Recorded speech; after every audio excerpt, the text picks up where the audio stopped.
Hola, bueno, buenas noches. Gracias, Alfredo, como siempre, apoyando iniciativas y este apoyo que has dado para el Comité de Educación creo que está dando sus frutos de a poquito y esto está muy bueno. Hoy tenemos una reunión interesante. Cuando intentamos empezar a hablarla y a pensarla, el concepto era valorar la clínica, en definitiva, porque nosotros, los neuropediatras, en un momento determinado nos quedamos un poco atrás de lo que tenía que ver con lo molecular, después llegamos a lo molecular, empezamos a desarrollarlo en relación a lo clínico y en muchos aspectos comprendimos cosas, pero a veces nos quedamos también en el camino ahora, porque esto sigue avanzando y hay que tener mucha especialización. Entonces, fue un poco el concepto y las ganas de tener un tema de neurogenética bueno, lo vamos a llevar a cabo en el día de hoy con dos personas que, bueno, que han presentado una con mucha experiencia en lo que es genética y en neurogenética y otro un profesor que está trabajando y que ha hecho un trabajo muy interesante, que tuvo la delicadeza de enviármelo a mí, enviárselo también a Claudia para que lo analizara y lo compartieran y pudieran hacer los comentarios adecuados. Con lo cual, mi coordinación va a ser de este inicio y dejar el espacio posterior para que incluso se pueda charlar de ambas presentaciones. Este tema de neurogenética va a tener dos presentaciones. La primera va a estar a cargo de la doctora Claudia Arberas, que es médico genetista, jefa del servicio de genética del Hospital de Niños Ricardo Gutiérrez. Esta va a ser la primera presentación. Y la segunda presentación va a estar a cargo de quien acaba de llegar, del doctor Federico Baltar, que es profesor adjunto de neuropediatría de la Unidad Académica de Neuropediatría del Instituto de Neurología, Facultad de Medicina, Centro Hospitalario Pereira Rosell. Así que yo diría que sin más vueltas vamos a comenzar, así podemos tener los tiempos que correspondan. Claudia Arberas, adelante. Bueno, muchas gracias por la presentación, gracias por la invitación al Comité de Educación de la ANP. La idea es que los 23 o 22 o 21 miembros que estén en este momento conectados le podamos abrir un poquito la cabeza respecto de algunos conceptos que son de todos los días, ¿no? O sea, a veces uno piensa en la genética y piensa que es algo excepcional y dado los avances que hay, es algo que nos traspasa todos los días. Y entonces yo creo que estos dos son dos ejemplos bien diferentes, de dos situaciones bien diferentes, que nos van a permitir mirar la cosa desde varios ángulos. Así que voy a compartir pantalla. Esperen que esto nunca me resultó fácil. A ver si, no sé si me... A ver, ¿se Ahí ve? está. Sí, sí, ahora Sí. pones play y Ah, chao. sí, play. Ahí. Bueno, ahí estamos. Esperen que voy a hacer chiquitito esto acá arriba porque... Bueno, la idea es presentar... Alguien me dice cómo saco esto que tengo una lista de escalas por acá que tendría que sacar, pero no sé cómo. A ver, esperen un minuto. Si lo En puedo donde sacar. dice View o Vista, podés dejar Side by Side Speaker y te queda Sí. uno solo. No, pero en realidad querría Es que sacarlo. bueno esto de tener muchos jóvenes de menos de 40 años que te puedan dar. Claro, dice, bueno, a mí No, se va, Había, pero se va. era del Zoom eso. Volví a poner la pantalla en grande, poné play nomás. Poné play. sí, Y después lo ahí que te está, decía María José, arriba a la ya derecha está, tenés un ya está. guioncito que te No sé achica. qué pasó, pero está. Bueno, la idea, el objetivo de esta charla es presentar una nena. Hola, La empezamos a evaluar a los hola, 6 años y que sí, había realizado múltiples estudios antes de no estoy ir a la... interesado, gracias. Hay alguien que está hablando, no Hay sé. que silenciar los parlantes. Bueno, entonces, es una niña que vimos a partir de los 6 años y que actualmente tiene 13 años.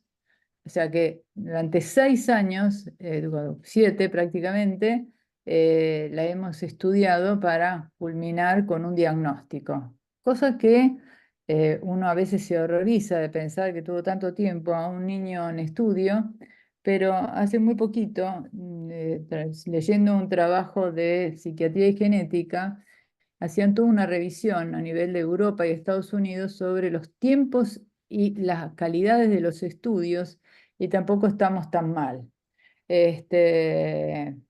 Bueno, básicamente lo que vamos a describir es la odisea diagnóstica que sufrió esta niña, y vamos a enfatizar en lo posible la necesidad de hacer estudios genéticos que sean de calidad, hechos e interpretados por profesionales debidamente formados y acreditados. Bueno, si nosotros empezamos a ver un niño, la lógica es que nosotros empecemos hablando de los antecedentes.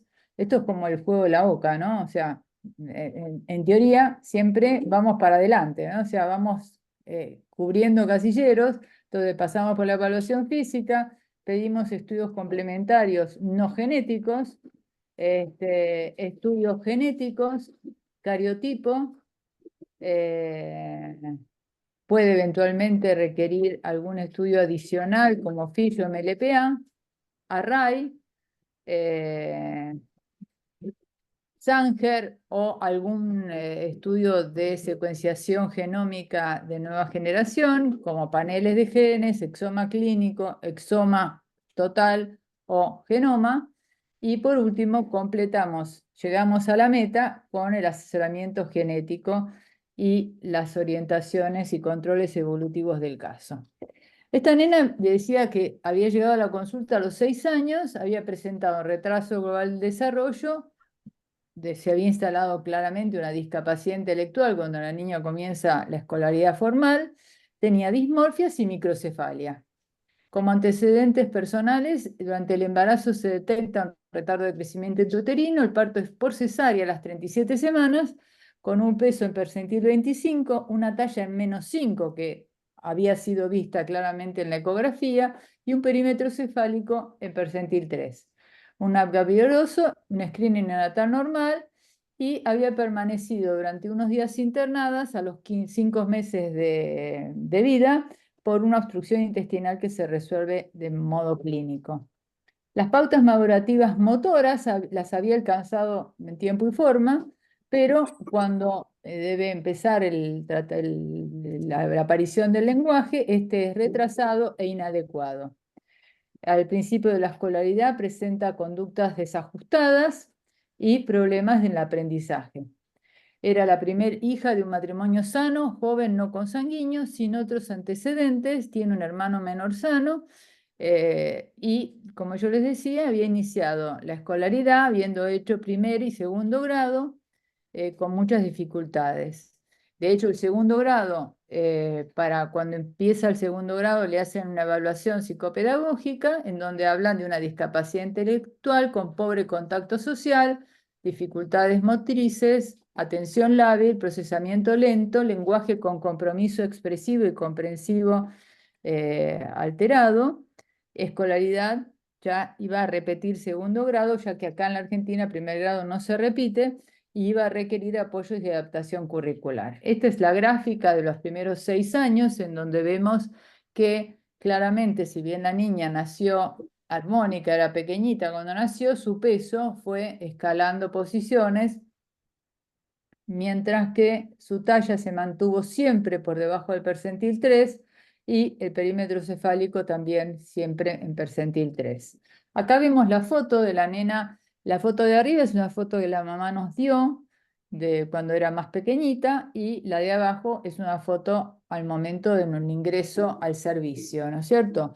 Una niña con peso +5 de Bios estándar, una talla en percentil 3 y un perímetro cefálico en -2, con un pelo castaño, una frente amplia, bombé, las hendiduras palpebrales eran muy cortitas, la nariz tubular con alas nasales colobomatosas, la punta hacia abajo, labio superior fino y vertido, las comisuras de la boca, lo vemos sobre todo en la boca, en la foto de abajo, eran bien para abajo, con una retrognatia, orejas con lóbulos carnosos, tenía un cuello con acantosis níricas, lo que hacía pensar que estaba cursando un síndrome metabólico, con una jiba cervical, asimetría en el triángulo de la talla, lo que hace pensar en una escoliosis, un abdomen globuloso, miembros con articulaciones libres, con movilidad normal, manos en tamaño percentil 25, con acortamiento del cuarto y el quinto metacarpiano,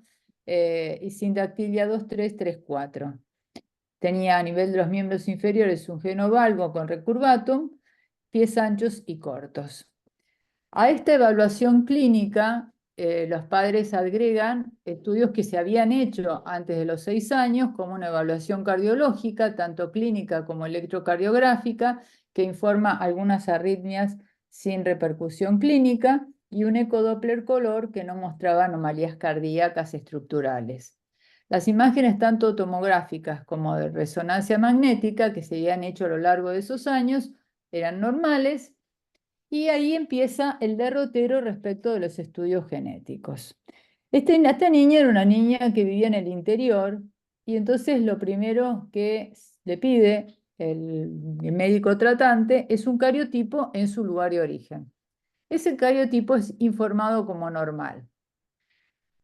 Debido a que con justeza esta niña, por sus características madurativas y su fenotipo, hacía pensar que estaba frente a un síndrome de anomalía cromosómica, porque era lo primero que a uno le venía a la cabeza, pensar que tenía una anomalía cromosómica por esta cuestión de múltiples dismorfias en distintas partes del cuerpo. El médico tratante resuelve derivarla a otra provincia para que se haga un estudio cromosómico, que es informado nuevamente también como normal. Dicho esto, y aún siguiendo seguramente el razonamiento de que estaba frente a una anomalía cromosómica, solicita un estudio de cariotipo molecular o hibridación genómica comparativa por array, que es realizado en un laboratorio de otra provincia distinta a la donde vive la niña, y yo no sé si ese laboratorio había recibido o no información clínica de la paciente. La cuestión es que ellos informan una duplicación en una porción pequeña del brazo corto del cromosoma 18, 18p11.22, 11.21, y ahí ellos informan que correspondía en esa región la existencia de un gen, PIES2, vinculado con artrogriposis distal tipo 3, que es una variante autosómica dominante, pero la insuficiencia de esto no estaría vinculada con ninguna característica clínica. Y a pie de página, este informe lo que dice: el paciente debe ser asesorado por su médico, derivando conforme a su clínica. Ahí se deriva entonces al hospital de niños, donde vamos a reevaluar todos los datos.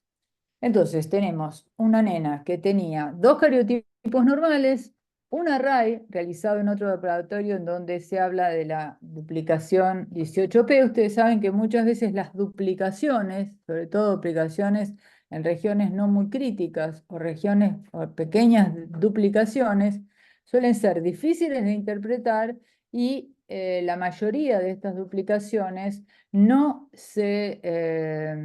representan una característica que pueda ser vinculable con un cuadro clínico específico, no así las de lesiones, ¿no es cierto?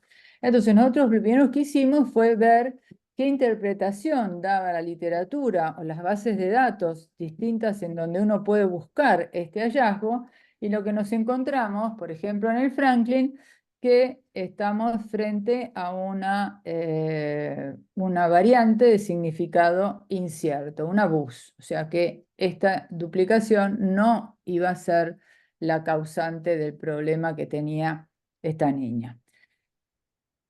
Acá paramos un minuto y yo les quiero recordar cuáles son los alcances de las técnicas, porque muchas veces uno no tiene claro hasta dónde una técnica sirve, o sea, cuál es el nivel de cobertura.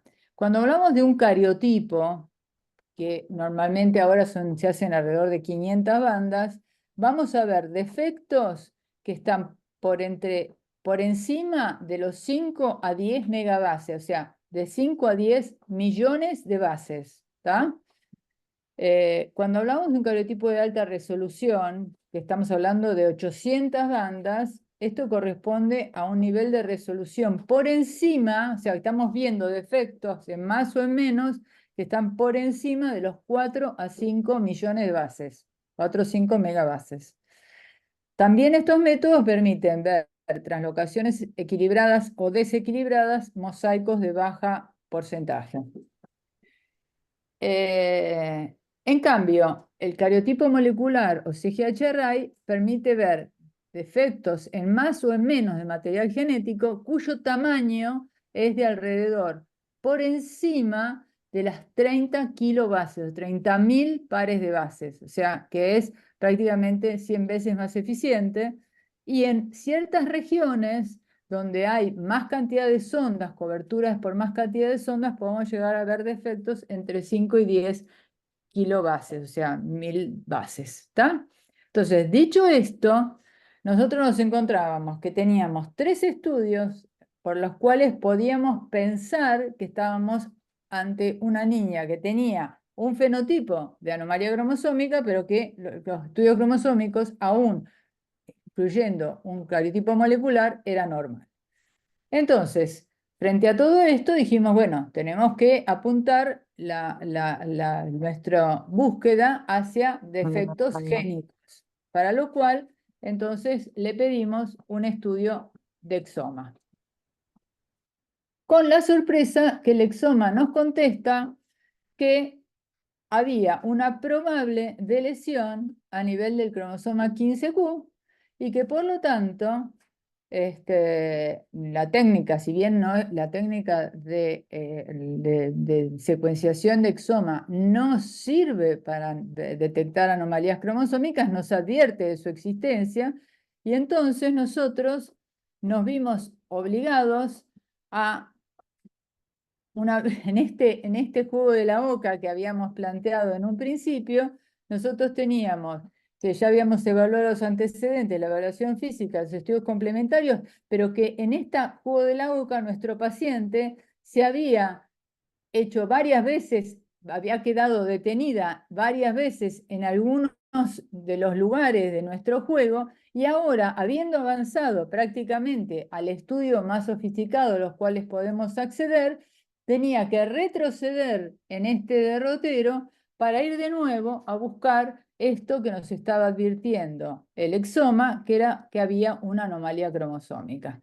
Entonces, ahí le hacemos un array y lo que encontramos es que a nivel del cromosoma 15, Q26.2, 26.3, existe una deleción de 5.1 megabases. Si recordamos lo que yo le contaba hace 2 segundos atrás de los cariotipos de 400 o 500 bandas, nos damos cuenta que claramente el primer cariotipo, o eventualmente el segundo, o el array, debió obligadamente haber detectado este defecto porque estaba dentro de los límites de resolución del procedimiento. Y por lo tanto, llegamos a hacer toda una cantidad de estudios absolutamente innecesarios cuando podíamos haberlo resuelto adecuadamente con el primero.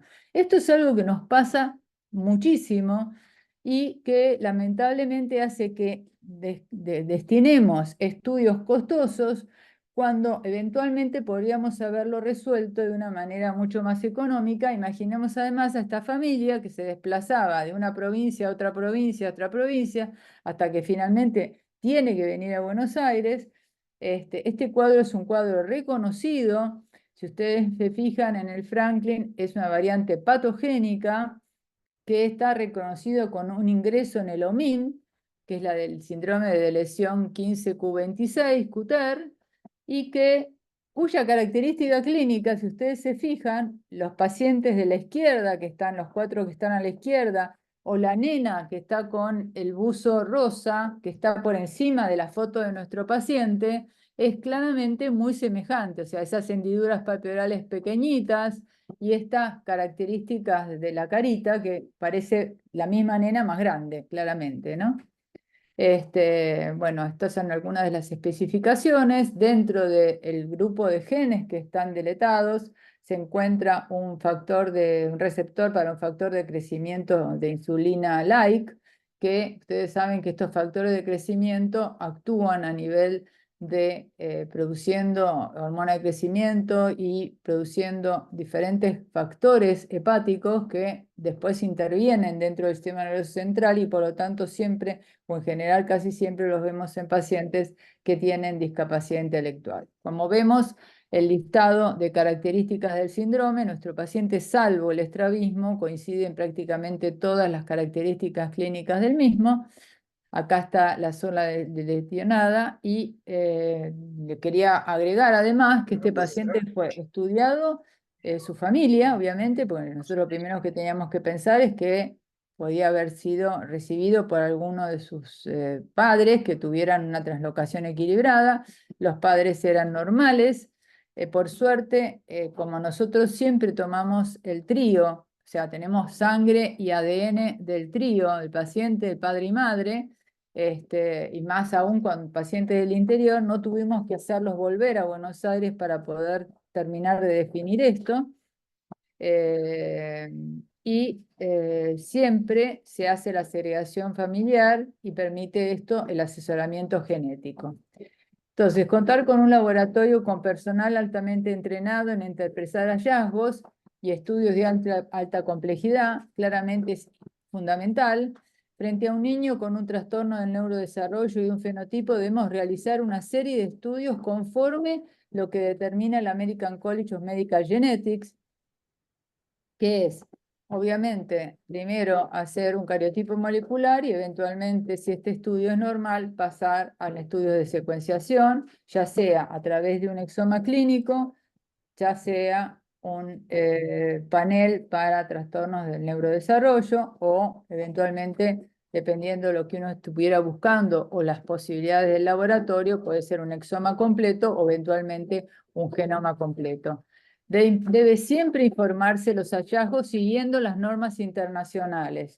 Cabe destacarse que las normas internacionales están permanentemente siendo revisadas y entonces tenemos que ajustarlas a la normativa vigente en el momento que nosotros las informamos. Siempre tenemos que decir sobre qué cariotipo, o sea, qué genoma de referencia estamos haciendo la observación.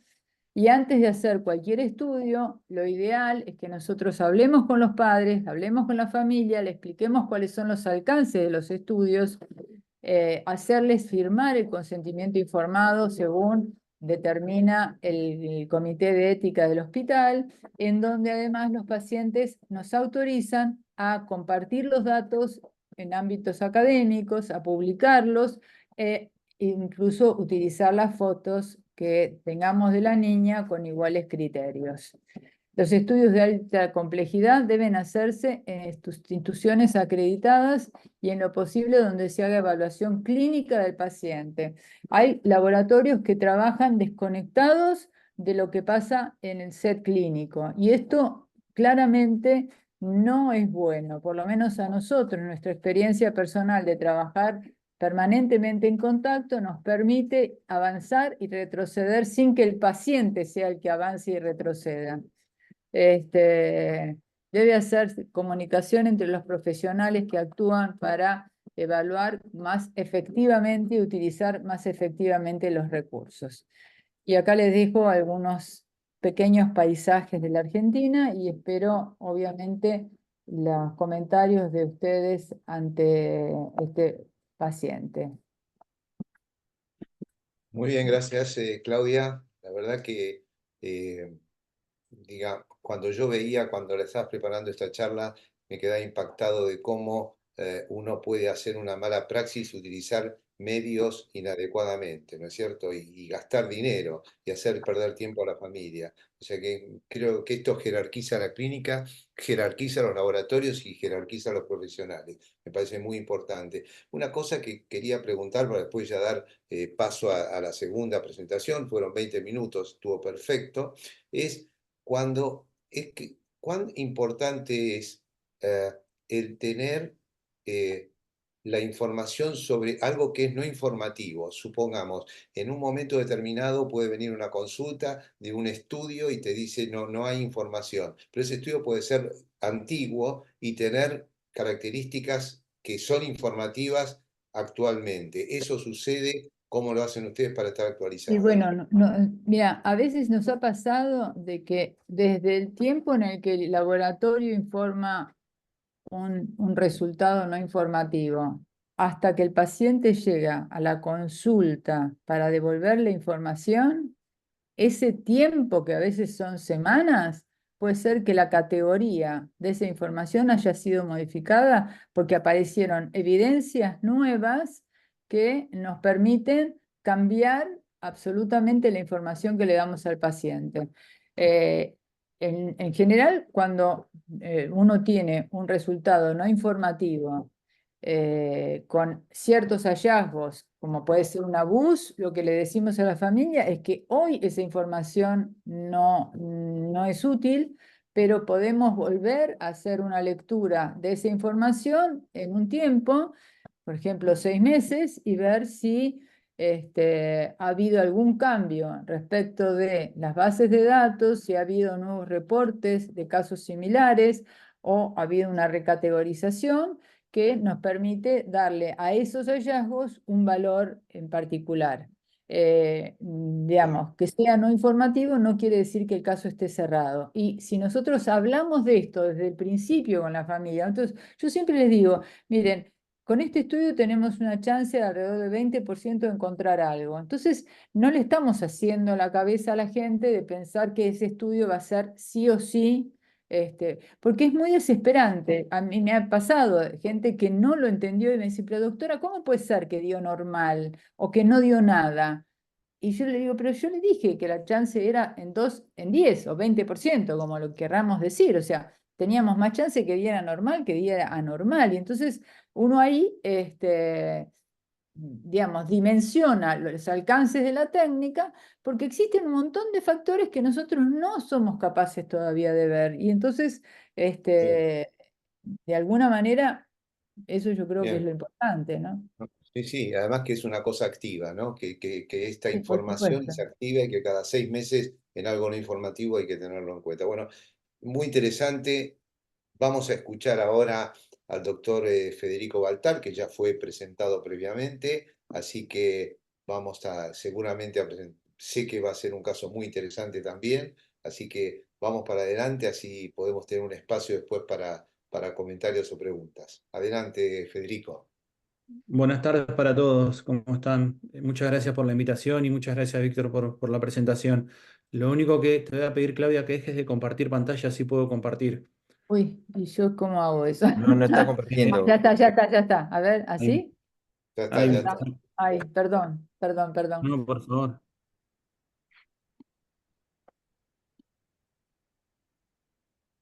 ¿Ven bien ahí? Sí, Sí, perfecto. Perfecto. Bueno, voy a empezar con el dato clínico, perdón, con el caso clínico y lo voy a contar tipo historia, que en realidad fue un poco lo que pasó y un poco para hacer énfasis en un montón de conceptos que ya estuvo aportando Claudia en su presentación excelente que hizo reciente. La historia clínica es la de un niño que actualmente tiene 10 años, de sexo masculino, que tiene un compromiso del desarrollo con síntomas desde la etapa neonatal. El niño empezó con una dificultad en la succión ya desde la etapa neonatal, que lo llevó a una desnutrición del primer trimestre. Logró un sostén cefálico a los 9 meses, una sedestación independiente a los 3 años de edad. Nunca tuvo pérdida de conductas, que eso es un dato importante que voy a remarcar en forma reiterada. El niño actualmente presenta un déficit intelectual severo con autismo, ha adquirido pocas pautas madurativas, no camina, no tiene un lenguaje, tiene una escasa intención comunicativa y contacto visual, es dependiente para todas las actividades de la vida diaria. Aparte asocia una epilepsia fármaco resistente desde los 3 años de vida. Actualmente presenta un promedio de 1 a 2 crisis semanales con periodos mensuales aproximadamente, ¿verdad?, de crisis reiteradas en las cuales se ajusta la medicación y el niño vuelve a esta situación previa de presentar 1 o 2 crisis semanales. Estas crisis son casi siempre en sueño, tienen un fenotipo de crisis tónicas asimétricas, con episodios de clonias generalizadas u otros con clonias de un solo hemicuerpo, no siempre del mismo lado. En tratamiento actualmente con levetiracetam y clobazam, la familia por su propia cuenta administra cannabis artesanal, recibió otros fármacos previos y el último electro que tenemos registrado de este niño es de diciembre del 2022. Últimamente hemos tenido algunos problemas de seguimiento con el niño, que tenía un ritmo de fondo mal organizado, con una moderada actividad focal parietal izquierda, en salvas de espicas rítmicas, sin signos de sufrimiento, o sea, sin signos de lentecimiento. No hay antecedentes gineco-obstétricos perinatales ni familiares de relevancia, no hay consanguinidad y a nivel del examen físico el paciente siempre presentó un perímetro.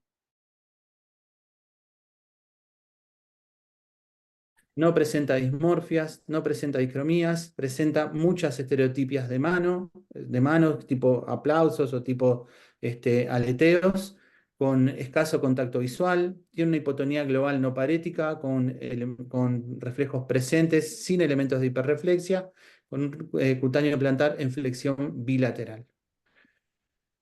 Se empezó a estudiar a este niño desde hace mucho tiempo, tiene un relevado metabólico básico normal, ácidos orgánicos en plasma y ácidos orgánicos en orina, aminoácidos en plasma, perdón, y ácidos orgánicos en orina normales, un isoelectroenfoque en la transferrina normal, un cariotipo y un array normales también, potenciales evocados auditivos y visuales también normales.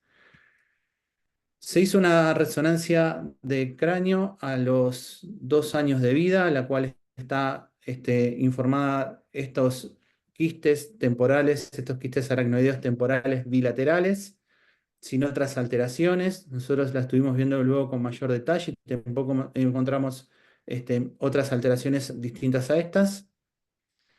Y a los 9 años de vida se repite la resonancia de cráneo, en la cual se ve una atrofia de cerebelo, que ahora voy a mostrarle algunas imágenes comparativas, con un poco también de atrofia encefálica, pero no tan clara como la atrofia cerebelosa. También se siguen observando los quistes temporales que ya se habían visto en la primera resonancia, 9 años antes. Y acá tenemos una imagen comparativa en la cual a su izquierda tienen la imagen de los 2 años de vida y a la derecha la imagen a los 9 años de vida, en la cual se observa justamente esta atrofia a la cual hice referencia. Por lo tanto, de momento tenemos a un niño de 10 años con un retraso del desarrollo congénito, o sea, desde la etapa neonatal ya presenta signos clínicos, que actualmente presenta un déficit intelectual, con un TEA sindrómico, con una escasa adquisición de hitos madurativos, pero sin historia de regresiones, con una epilepsia refractaria y una leve atrofia encefálica en el tiempo que tenemos las imágenes, ¿verdad?, consecuentes, que fueron estos 7 años de evolución. La realidad es que si bien había varios planteos clínicos en los cuales no teníamos una clara orientación etiológica muy definitiva en este niño. Y tuvimos la posibilidad de que el niño ingrese en un proyecto de secuenciación de exoma, por lo cual mandamos muestras del niño. Y bueno, un poco lo que hizo referencia Claudia recién, cuando lo secuenciamos esperábamos que era esto, ¿verdad? Que sea un test que era positivo o negativo, o que fuera la bola mágica en la cual nos iba a dar este resultado milagroso de saber qué era lo que tenía este niño, que tenía 7 años de evolución, esta odisea un poco la que hizo referencia Claudia, en la cual transitan muchos de los pacientes que vemos. Y les voy a mostrar un poco cómo fue todo el tema de la cocina, digamos, de todo esto, y lo interesante es justamente de lo que planteaba Claudia, de la importancia de poder trabajar mano a mano con los genetistas, con quienes interpretan la prueba y los clínicos en el lugar. el primer informe, un poco de todo lo que fue filtrando el equipo de genética, daban estas variantes, todas estas variantes que estaban reportadas como también de significado incierto, y fuimos viendo una por una a ver si alguna de ellas cerraba un poco con los fenotipos de los que, o era posible de lo que tuviera nuestro paciente. Prestamos especial atención luego a ver varias variantes, nos quedamos un poco como más enganchados con estas variantes a nivel de este gen, del CLN8, que también están interpretadas como BUS en principio, con estas frecuencias máximas en una de las variantes reportadas, en la otra no estaba reportada, no se había sido muy exhaustivo en la búsqueda, ¿cierto? Recién estaba como muy, muy maduro toda la búsqueda, el análisis de la secuenciación.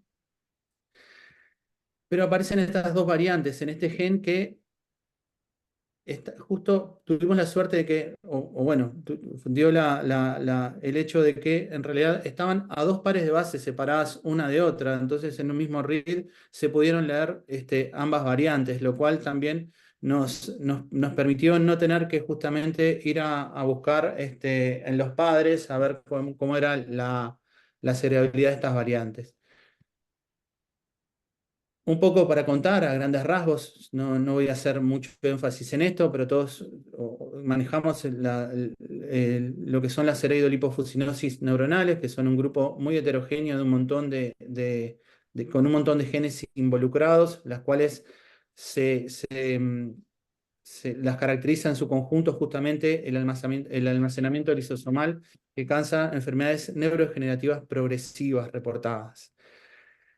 Justamente CLN8 es una proteína transmembrana de expresión ubicua, y es un receptor que se une y ayuda en el transporte de un subconjunto de proteínas lisosomales solubles hacia afuera del retículo endoplasmático para su posterior procesamiento en Golgi. Justamente lo que hace es como una proteína de transporte, no es una proteína puntualmente que trabaja a nivel del lisosoma, sino que altera un montón de proteínas justamente en este proceso cuando se altera, ¿verdad?, en este proceso de transporte de las mismas. Buscamos un poco de qué trataba porque no teníamos experiencia con estos cuadros, y en realidad los cuadros clásicos de CLN8 se describen básicamente dos fenotipos clásicos, en el cual aparece una epilepsia progresiva con retardo mental, que también se la conoce como epilepsia del norte, o una variante infantil tardía, que no voy a hacer lectura por un tema de tiempo de cada una de las características clínicas de cada una de ellas, pero la realidad era que no pegaba para nada ninguna de ellas con el dato de nuestros pacientes. Pero yendo a buscar en la bibliografía, nos encontramos con este reporte de un grupo de nuestros colegas de Córdoba, del grupo de Gelbert, que describen el caso de una niña con CLN8 con un fenotipo de manifestación congénita, que ellos lo reportan como un nuevo fenotipo, ¿verdad? Con una historia que era bastante similar, perdón, a la descrita o la que presentamos en nuestro caso. Ellos aporto esto porque nos plantean justamente, plantean en el paper justamente la importancia a veces de cuando ellos también tuvieron estas variantes que no habían sido obviamente reportadas previamente en la literatura, y habían buscado como marcadores biológicos que muchas veces nos tenemos que apoyar cuando no son concluyentes los estudios genéticos, marcaban justamente la aparición de estos patrones de depósitos hemofílicos granulares, conocidos como GROD, y algunos otros patrones que aparecían a nivel de biopsias de piel. Justamente lo que ellos plantean es que, como mucho de lo que está planteándose hoy en día, todo está yendo hacia el concepto de espectro en la medicina, o mucho está yendo hacia el concepto de espectro, justamente plantean estas dos variantes, las variantes clásicas descritas, pero plantean que también empieza a aparecer un fenotipo congénito, que es descrito por primera vez por este grupo de Córdoba en Argentina, con las características que eran muy similares a las de nuestras niñas. Y de hecho empieza a aparecer este concepto de espectro de CLN8, como aparecen hoy en día en muchísimas de estos cuadros genéticos o metabólicos, en el cual empiezan a aparecer fenotipos que previamente no habían sido descritos o eran muy leves o eran muy atípicos y no se orientaban justamente a un mismo, a una mutación en un mismo gen. De hecho, un poco lo que hacemos es, bueno, si tenemos esta posibilidad, es contactarnos con la gente del grupo de Córdoba y ellos justamente analizan las variantes, analizan el caso que les enviamos y nos comentan esto, que justamente las variantes de las que habíamos encontrado nosotros estaban en la misma secuencia de una de las mutaciones que ellos habían encontrado. Recuerdan que nosotros habíamos encontrado variantes que estaban prácticamente a 2 pares de bases, prácticamente pegadas una de otras. Y que justamente lo que ellos habían, lo que nos comentaban es que justamente esta última variante que habíamos visto, que habíamos observado en nuestra paciente, alteraba el primer aminoácido de un péptido que era necesario para el transporte desde el retículo endoplasmático al aparato de Golgi. Y justamente nos sugieren, o bueno, o ver de dosificar las enzimas lisosomales, por esto que yo comenté de cuál era la función del CLN8 como proteína de transporte, o ver justamente si teníamos la opción de poder realizar una microscopía electrónica en estas pacientes, en este paciente para poder tener otro marcador biológico. Un poco con toda esta ayuda y yendo un poco más profundos en el análisis de estas variantes, encontramos ahora de que la primera variante reportada estaba reportada en heterocigosis en bases de datos de pacientes sanos, con frecuencias alélicas muy bajas, que varios scores incílicos la clasificaban como patogénica y que estaba en una región altamente conservada. Y la otra variante también había sido reportada en heterocigosis en 3 individuos sanos, con frecuencias poblacionales también muy bajas, también clasificadas como deleteria en distintos scores incílicos, y que un poco lo que encontramos de lo que nos comentaba el colega de Córdoba es que este péptido alteraba justamente este aminoácido necesario para esta función de transporte. Por lo tanto, las opciones que nos habían planteado eran estas, pero el tema es que nosotros estamos en Uruguay, entonces sabemos que a veces acceso a la microscopía electrónica era muy complejo, también quién interpreta esa microscopía electrónica era muy compleja, y la dosificación de la actividad enzimática también era muy compleja para nosotros acá. Pero por suerte pudimos hacer la microscopía electrónica, se hizo con un grupo que en realidad trabajaba con nefropatías y que de onda realmente nos hizo este estudio. Pero bueno, ellos tampoco tenían experiencia en informar esto, entonces pudimos mandar las imágenes también al grupo de Córdoba, las cuales justamente nos hacen referencia a que estas imágenes claramente eran los GROT, ¿verdad? Que estaban reportados previamente. Hicimos dos tandas de cortes con algunos detalles que pudimos buscar luego de algunos comentarios que nos hicieron. Y un poco el informe final fue la presencia de estos cuerpos densos osmófilos granulares, GROT, a nivel de fibroblastos de la hipodermis. Y bueno, este es el final feliz de todo esto, que pudimos indexar estas variantes en ClinVar y que pudimos también reportar este caso que fue publicado ahora hace un poquito más de un mes. Un poco las conclusiones de las que queríamos llegar era justamente esto del trabajo en equipo. Tuvimos que trabajar con los anatomopatólogos, tuvimos que trabajar mano a mano con los genetistas en la interpretación de los estudios.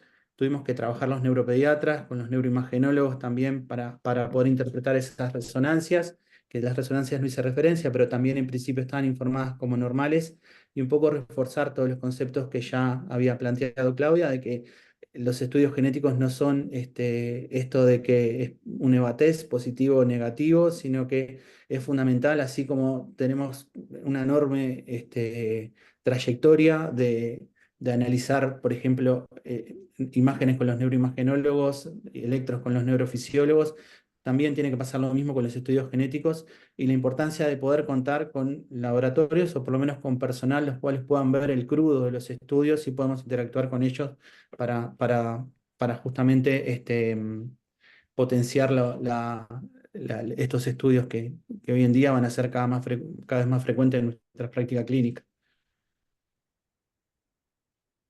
Muy bien, Federico, muchísimas gracias. La verdad que muy enriquecedor el trabajo, muy enriquecedora tu presentación. Es un poco, de nuevo, completando el mismo concepto parece que se hubieran puesto de acuerdo para generarnos la importancia del trabajo interdisciplinario, y ahí tenemos un genetista y un neuropediatra, o sea que se están cruzando la pantalla. Es interesante porque ahí en el Hospital Gutiérrez hay un equipo transnacional, con lo cual, de medicina transnacional, con lo cual pueden hacer contacto como para trabajar, y eso puede ser crecimiento para la INP también, ¿no es cierto? Y para esto nos sirve la INP. Me gustó muchísimo. Yo voy a hacer una sola pregunta y después dejo todas las preguntas y comentarios para el resto que saben más que yo. Simplemente, no hubiera sido, viendo ese cuadro clínico, no hubieran pensado en una lipofucinosis con la atrofia de cerebelo progresiva y haber hecho una biopsia primero. Lo pregunto porque esa era la antigua neuropediatría. La nueva neuropediatría es lo que ustedes hicieron, obviamente, pero finalmente fueron al casillero previo, como De la decía boca. Claudia, el juego de la oca, ¿no?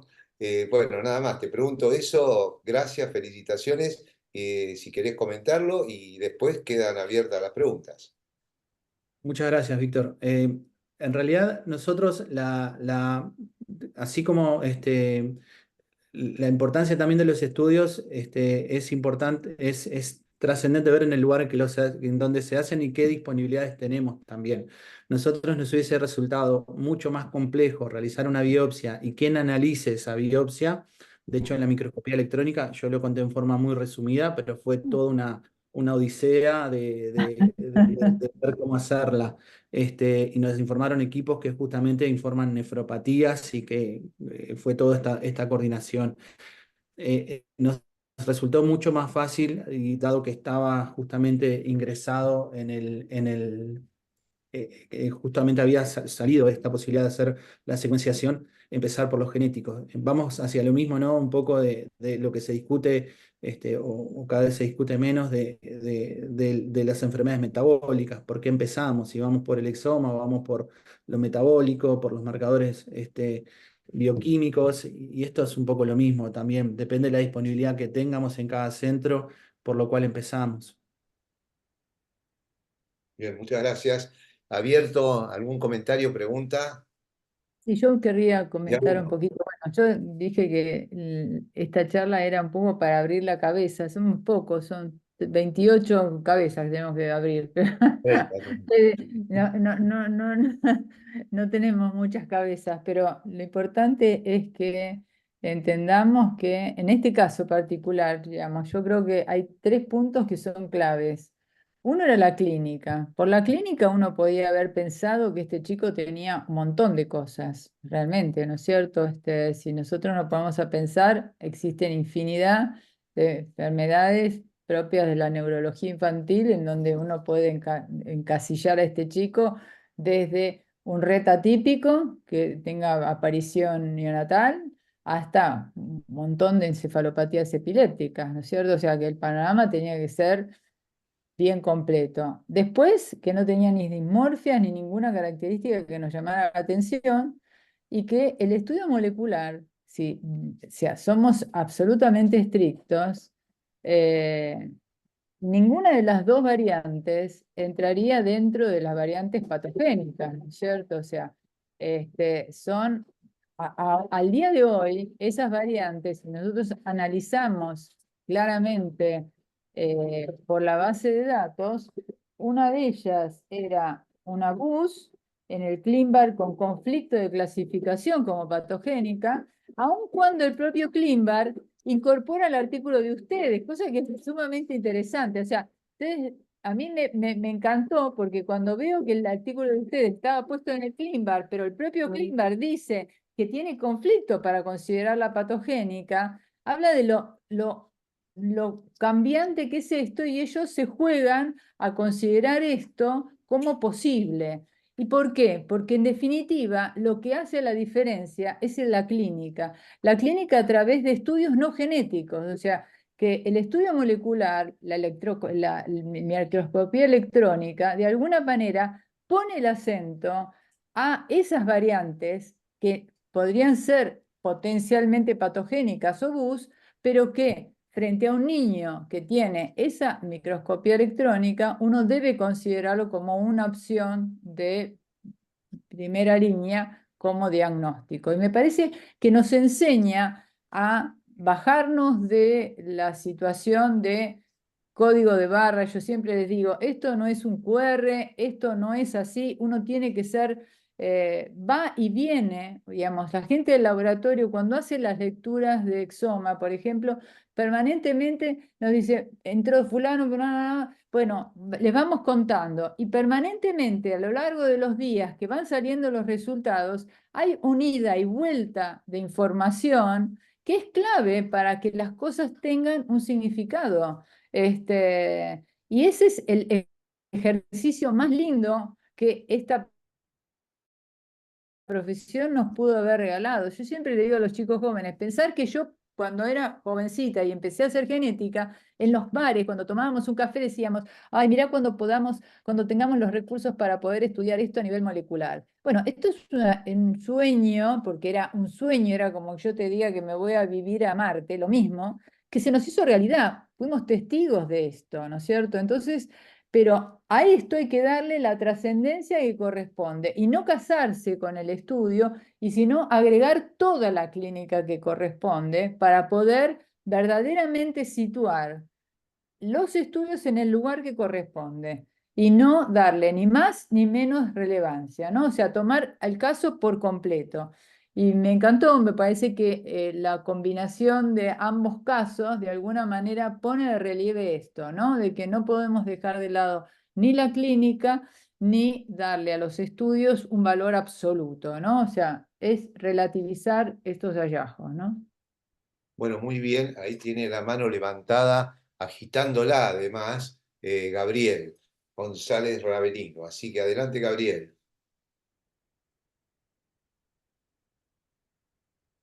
Estás mutado, En me primer parece. lugar, sí, felicitar a los dos expositores muy claros y bueno, creo que comparto muchas veces el espíritu y las palabras de esta odisea diagnóstica, en el cual hoy en día estamos viendo muchos pacientes. Hoy estaba en la consulta, viene una mamá, un niño de 23 años, que lo había visto de muy pequeño, con una sordera, con un cuadro de parálisis cerebral, que tenía algunas dismorfias, que se había encontrado un diagnóstico de una encefalitis enterovirus, que yo nunca lo pude comprar por tal diagnóstico, y me dice, mirá, ahora apareció un queratoconos, apareció una cantidad de cosas, y bueno, el tema de volver a ir para atrás un poco en el juego de que hablaba Claudia, porque cada vez nos pasa más, pacientes que en su momento, y lo que teníamos hecho hace 23 años era un cariotipo y nada más. Y obviamente estábamos convencidos que tenía alguna enfermedad que no habíamos diagnosticado. Con lo cual me parece que este tipo de reuniones y todo el avance de la neuropediatría, con el trabajo en equipo con la neurogenética es fundamental. Lo que sí nos pasa, tenemos muchos posgrados que se forman con nosotros y van luego a trabajar a su país. Y nos decía el otro día un compañero de Paraguay, dice, bueno, ahora ya nosotros, como no sabemos lo que tiene, decimos, bueno, ahí hay algo genético, hágale un exoma y después vemos. Y después vemos la clínica. Y justamente empezamos al revés, porque acá veíamos, la clínica la tenemos que hacer nosotros, bien hecha, hacer bien el fenotipo del paciente, analizar la imagen, analizar la genealogía, lo que todo está dicho, y en base a eso, a veces tenemos o no tenemos alguna hipótesis para pensarlo. Ahora decía Víctor sobre el caso de Federico, pero claro, uno diría, por la imagen podía ser una lipofuscinosis, pero en un cuadro que no había tenido progresividad, que fue desde el vamos. Con lo cual, ahí decía Claudia, podía hacer una cantidad de cosas. Me parece que es clave que cada uno pueda aportar desde la clínica, de la imagen, y por supuesto reunirnos con los genetistas, porque después hay cosas que nos superan cuando encontramos determinada alteración, ver si realmente tiene un significado incierto, si hay que reclasificar eso que se encontró previamente.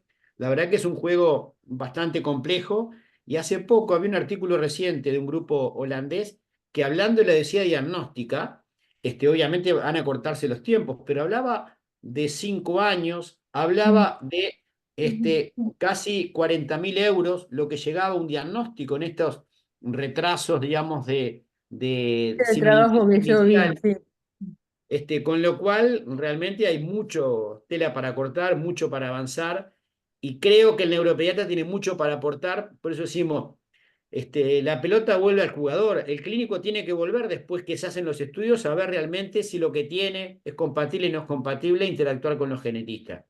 Me encantó la presentación, y bueno, y la verdad que No felicitar solo, y no nuevamente solo al equipo.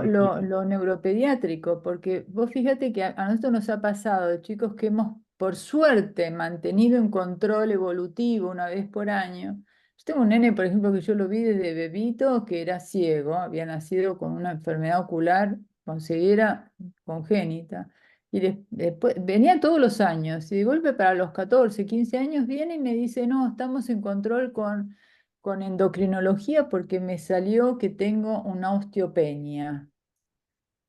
¿Qué tiene que ver el ojo con el cuadro del chico? ¿Viste? No tenía absolutamente nada que ver. Lo buscamos y era la misma, bueno, ahí pudimos hacer el exoma y era la misma variante genética que producía la ceguera de recién nacido y en la adolescencia la osteopenia. O sea, si no nos hubiéramos comido un diagnóstico y por tener la cosa de disciplina de volver a ver al paciente a lo largo del tiempo, pudimos establecer una entidad de las cuales hay poquitísimas, obviamente, no es una asociación que a uno le venga a la cabeza, ¿no? Obviamente a partir de ahí uno empieza a buscar la densidad ósea en muchos chicos, pero digamos que son muchos especialistas los que pueden ayudarnos. Nosotros el otro día teníamos un chico que venía con un panel de inmunodeficiencia y en el panel de inmunodeficiencia decía que estaba, le faltaba el gen tango, que es que está en el 22q. El chico tenía un velo cardiofacial, o sea, le hicimos un array y a partir del panel de inmunodeficiencias, porque miraron la inmunodeficiencia, ¿no vieron? El chico tenía una cardiopatía, tenía las orejitas, tenía toda la fisonomía del 22q menos. O sea, eso se lo habían morfado y estaban enfocándose solamente en la inmunodeficiencia.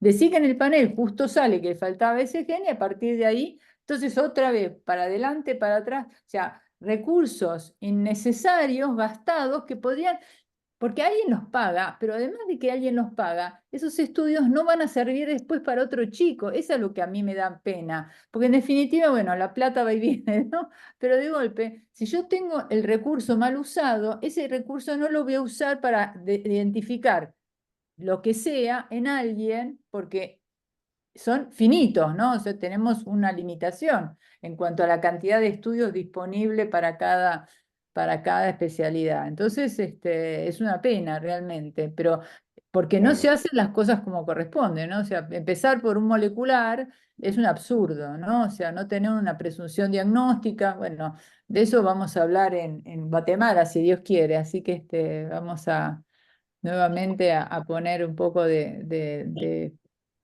criterio, ¿no? Por lo menos para hacer las cosas bien. Y me parece que además es la mejor manera de trabajar, ¿no? Porque interactuando entre todos se obtiene mejores resultados, ¿no?